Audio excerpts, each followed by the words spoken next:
Hello and welcome to another week, friends. Although, remember, the work week is a fiction. Monday doubly so.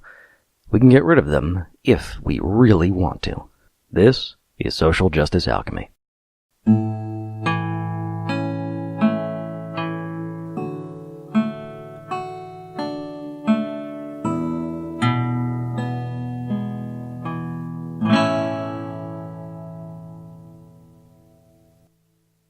So I've been thinking a bit about what I'm doing here, and the fact is there are a lot of people who talk about the news and do a really damn good job of it.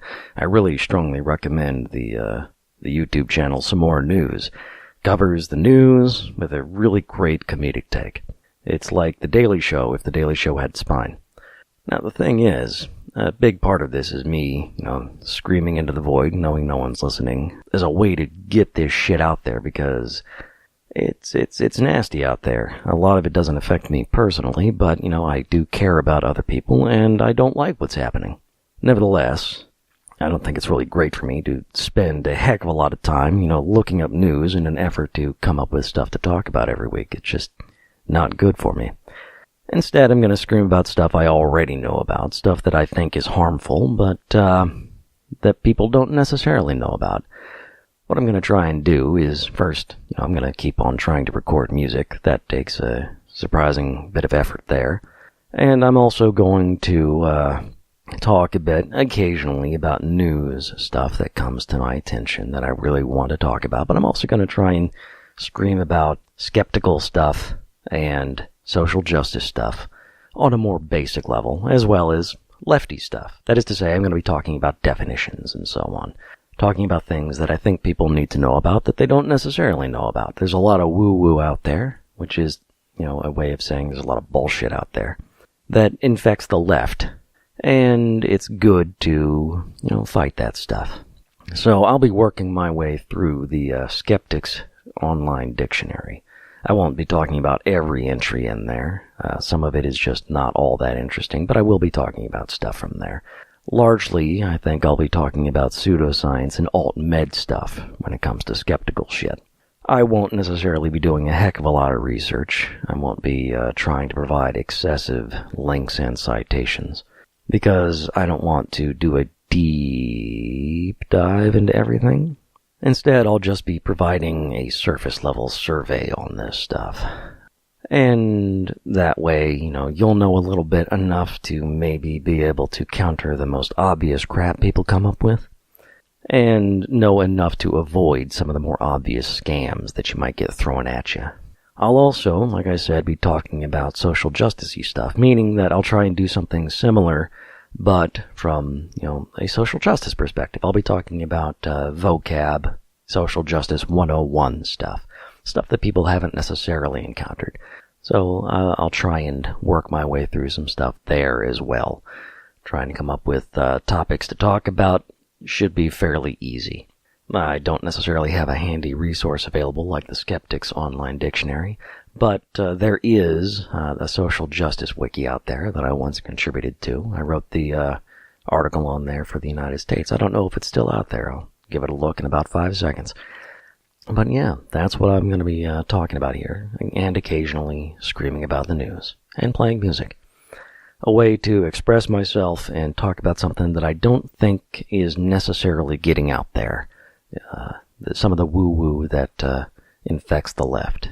Try to change the world in a slightly better way, in a way that I don't think people are necessarily doing.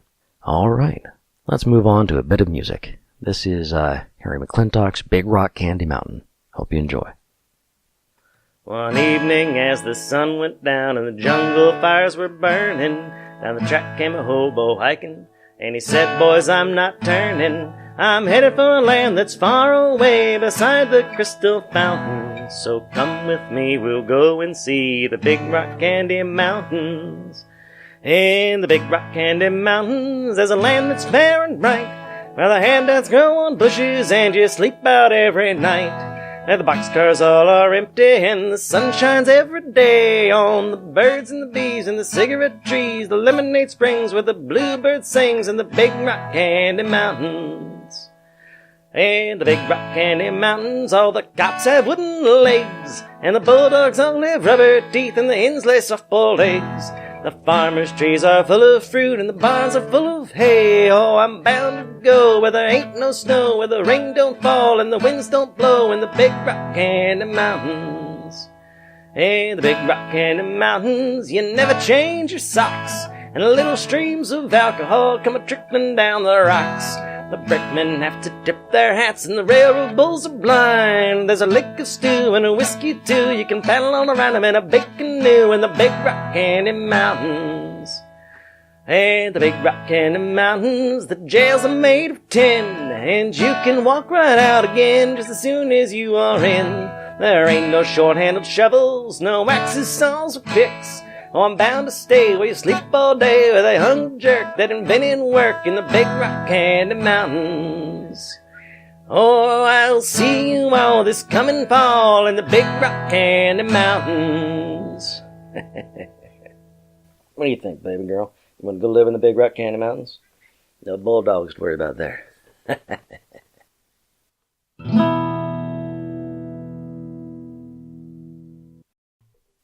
Well, here's hoping my singing wasn't too hard on the ears.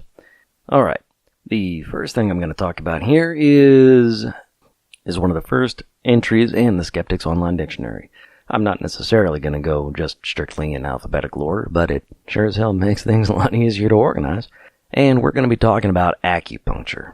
Acupuncture is a pseudoscience and an alt medicine. Now, a pseudoscience is anything that dresses itself up in the trappings of science in order to pass itself off as science, but which is not science. That is to say, it doesn't subject itself to rigorous standards, to scrutiny, to peer evaluation, and it doesn't have evidence backing it up. It isn't necessarily a spiritual kind of thing, but it very often is. Alt-med, or alternative medicine, is one of the names given to people who operate outside of actual medicine. Sometimes they call themselves complementary medicine. Now, medicine is a scientific practice.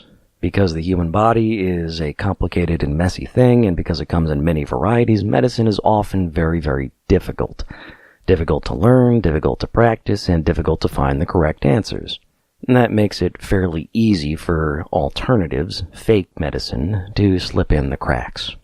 Now, because of the way our society is structured, because of the hierarchical nature of things, a lot of these alternative medicines and so on are avenues into the medical structure for people who have been traditionally denied paths to advancement.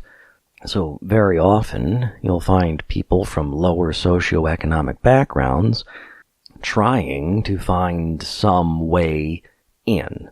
So a lot of nurses tend to practice these things, because women have always had difficulty, still have difficulty finding their way in. People of color from various backgrounds, and they get their alternative medicine practices from various traditions as well.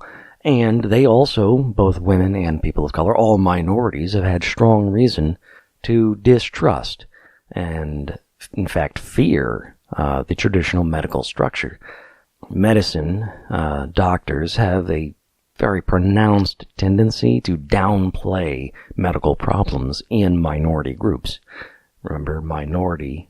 In fact, we'll go ahead and discuss this in a bit more detail. I guess that will be this week's social justice term. Minority means any group that doesn't have power. But doctors tend to downplay pain, to dismiss and minimize and ignore pain when it crops up in people of color or women. And they also tend to pathologize lifestyles that have not been traditionally acceptable. So trans people, gay people of all kinds, queer folk, and anyone who practices what might be called basically, if you're not a WASP, they tend to treat you poorly. Also, if you don't have the socially acceptable body type, then it can be a problem for you. A lot of heavy-set people, fat people, who go in to talk to doctors will find any complaint that they make is attributed to their weight rather than possibly the other way around or simply being completely disconnected. So a lot of people find it easier to go to alternative medicine just because they find a more sympathetic ear, someone who's actually willing to listen to them. That said, alternative medicine is crap. All alternative medicine, at the very least, is just nothing. And that's the best you can expect. But the fact is that a lot of it is also harmful.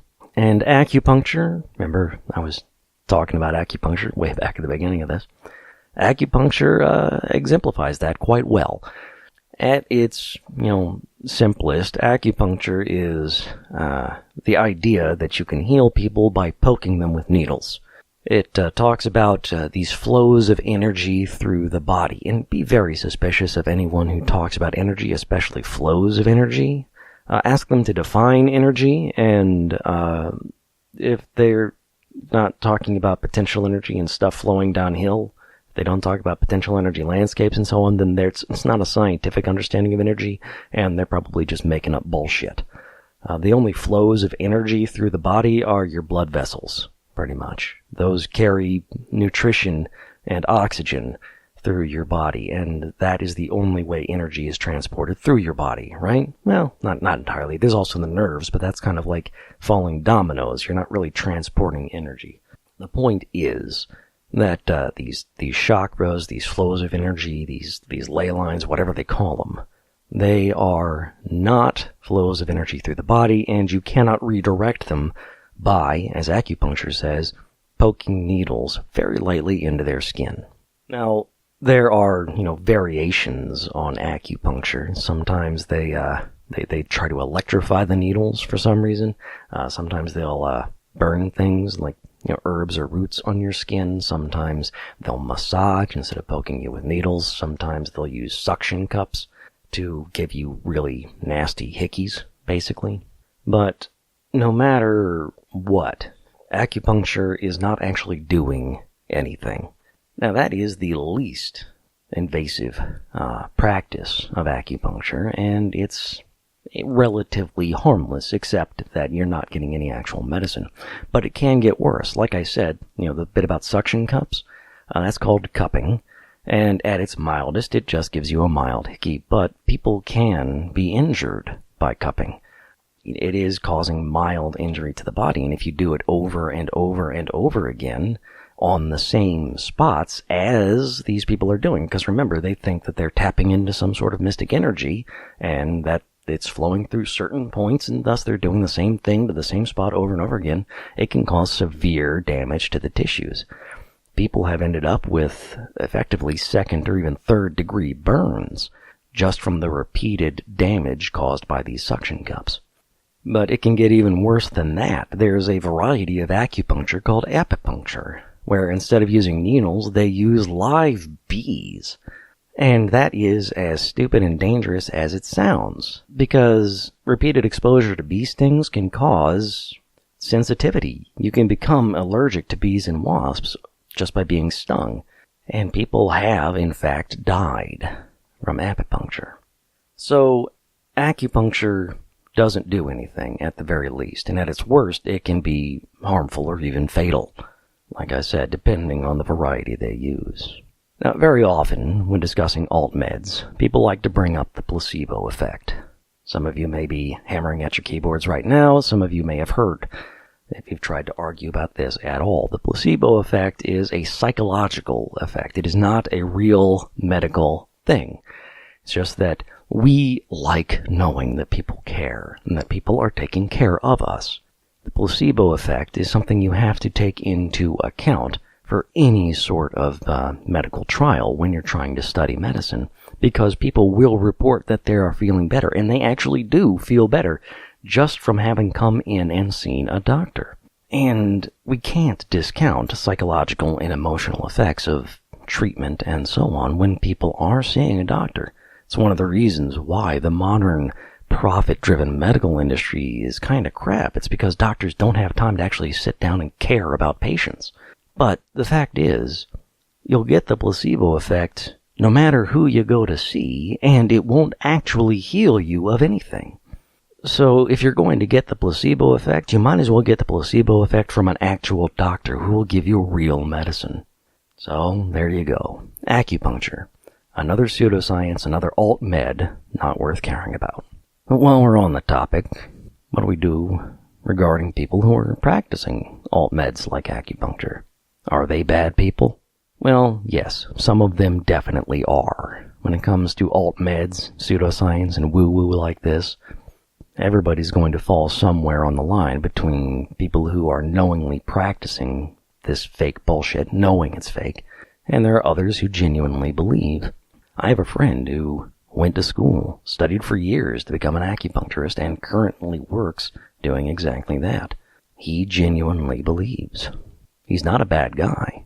He's a good guy who was fooled into this, who is doing harm every day kind of by accident. And that's kind of awful. It's difficult to distinguish between, the frauds and the fools, as it were. So we can't let our sympathy prevent us from putting an end to these practices as abruptly and as soon as possible. We cannot allow acupuncture to continue to be practiced. But we can allow our sympathy for these people to ease the transition for them. Just as we want to ease the transition for coal miners as we move away from coal. We also want to ease the transition for people who have been tricked into wasting tens of thousands of dollars on an education that's worthless and years of their lives in a profession that is actively harmful. We want to make it easier for them, if we can, to segue into doing something that actually does benefit people. I'm not exactly sure how, but I do understand wanting that. I don't want my friend to, I don't want him or his, family to suffer. But I also don't want him to keep doing that crappy, god-awful job he's doing. Maybe we can find a way. I don't know. Anywho, let's go ahead and move on to the social justice portion of this thing. Let's talk about minorities. This is not necessarily strictly social justice. This also shows up in political science. A minority is any group that does not have power in society. It doesn't have to be an actual statistical minority. That is to say, it doesn't have to be less than half of the population, although many of them traditionally are. But women, of course, make up slightly more than half of the population, and yet they are a minority. So a minority, in political science terms, in social justice terms, is basically, in the United States, anyone who's not a straight, cisgendered, white Christian man. Typically also not wealthy. Being poor would make you a member of a minority group, because being poor, you are going to have less power. So again, we see that being a minority doesn't mean that you are less than half of the population. Most of the population is not rich, and yet being poor makes you a minority just because you have less power. And as I implied by, referring specifically to the United States, what counts as a minority is going to change from location to location and time to time. So in China, white people are not the majority. They would count, if they lived in China, they would count as a minority group very probably, because in China, if you are a wealthy member of the northern Chinese population, then you are going to have a great deal more power and greater racial and social status in Chinese society. Whereas if you're from the south, you're going to be of lower status. If you're a woman, you're of lower status, and things like that.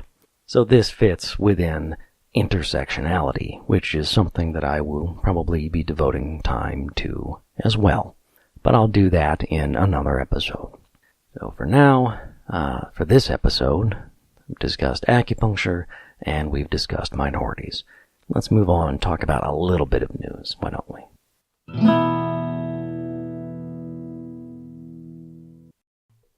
Alright, there are a couple of pieces of news I wanted to talk about. The first is a little bit ambiguous, the other one not so much. The first one is somebody has bought BrettKavanaugh.com. This is kind of schadenfreude and a little bit helpful, not fantastic. Brett Kavanaugh, of course, is the most recent member of the United States Supreme Court, and he has been credibly accused by multiple people of sexual assault and even potentially being linked to gang rape back in his college days. Now, BrettKavanaugh.com was bought by a group called Fix the Court, a nonpartisan judicial reform organization. They want to bring honesty and transparency to the U.S. Supreme Court. However they care to do that.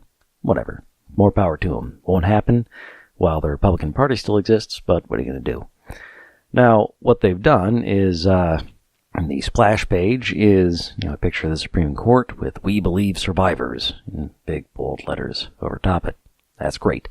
And they also have a lot of links to, for example, the National Sexual Violence Resource Center, End Rape on Campus, and the Rape, Abuse, and Incest National Network. All great resources for survivors.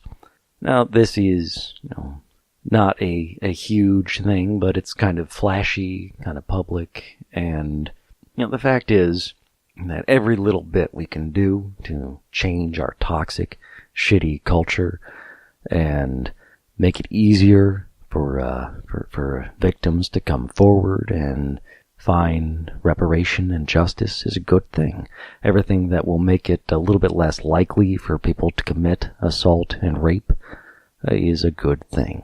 So this isn't really a big thing in itself. I don't know that many survivors of sexual assault will go to BrettKavanaugh.com at any point, and I doubt they will hold on to it for long, but, every little bit helps, I think. I think this is a good thing. A small thing, but a good thing. Now, the other thing we're looking at is a little bit more unambiguous in terms of being good, but it's a little bit more complicated.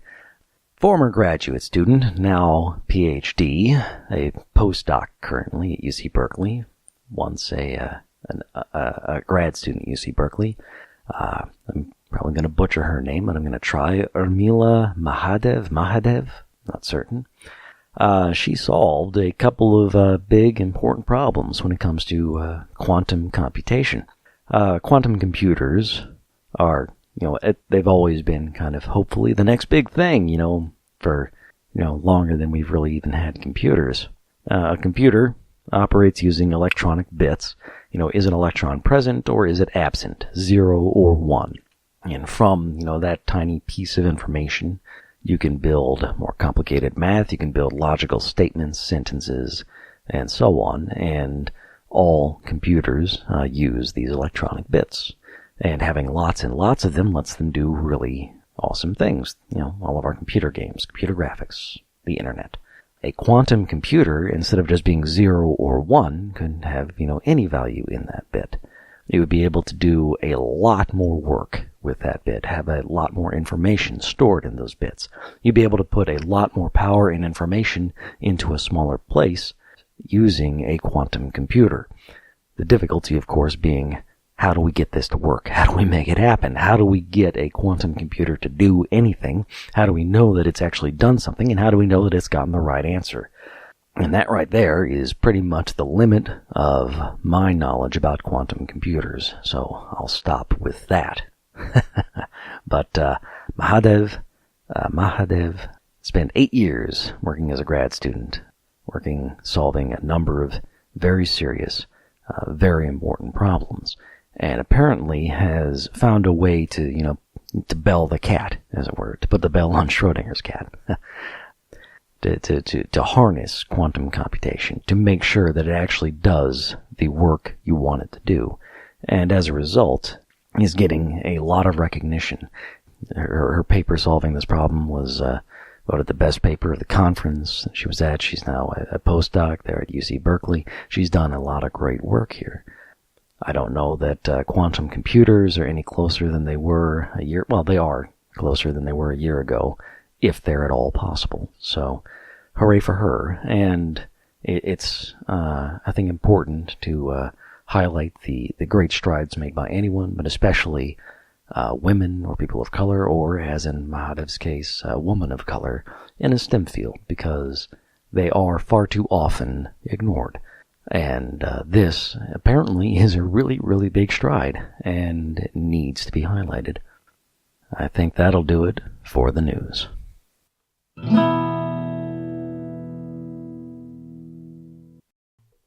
Alright, I don't know if you can tell from my voice, but I am still a bit sick. Have been for more than a week now. I have probably had to go through and edit out quite a few coughs and throat clearings, so maybe you didn't notice. In any event, I'm going to go ahead and call it a week here at Social Justice Alchemy. If you like what I'm doing here, if you like the change in direction or hate it, go ahead and let me know.